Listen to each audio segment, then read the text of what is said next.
अस्सलाम वालेकुम नाज़रीन, आप देख रहे हैं आवाज़े वतन न्यूज़। आइए नजर डालते हैं इलाकाई खबरों पर। कराची से शान अली की रिपोर्ट के मुताबिक MWM अली हसन नकवी की प्रेस कॉन्फ्रेंस।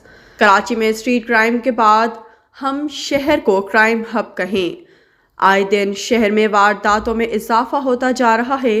कराची में होने वाले स्ट्रीट क्राइम कानून नाफिज करने वाले इदारों पर सवालिया निशान है। मुल्क में सियासी बहरान के साथ इतने मसाइल हैं कि कोई हल नजर नहीं आता। कराची का शहरी इस वक्त एक अजाब में मुब्तला है। लगता है जराइम पेशा अफराद को किसी की सरपरस्ती हासिल है।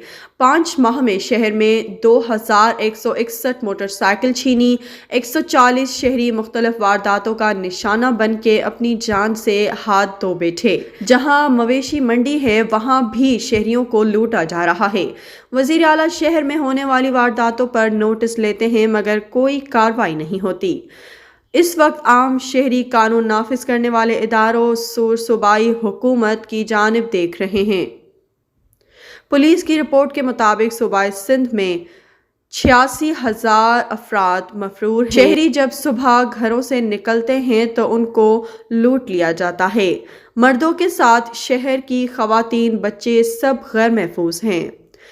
IG सिंध से मुतालबा करता हूँ कि कोरंगी में वारदातों के खात्मे के लिए दूसरे अफसर को जिम्मेदारी दें। स्ट्रीट क्राइम की रोकथाम के लिए पुलिस और रेंजर्स को मिलकर इक़दामात उठाएं। छीन लो कराची वालों से, मार दो इनको। ये जुल्म कराची का अवाम कैसे बर्दाश्त करे और कब तक बर्दाश्त करता रहेगा?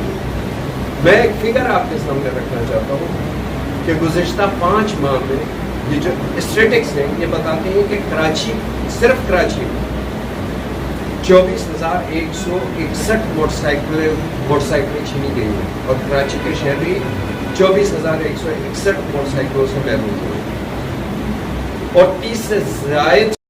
आज के लिए इतना ही। मजीद देखते रहिए आवाज़े वतन न्यूज़।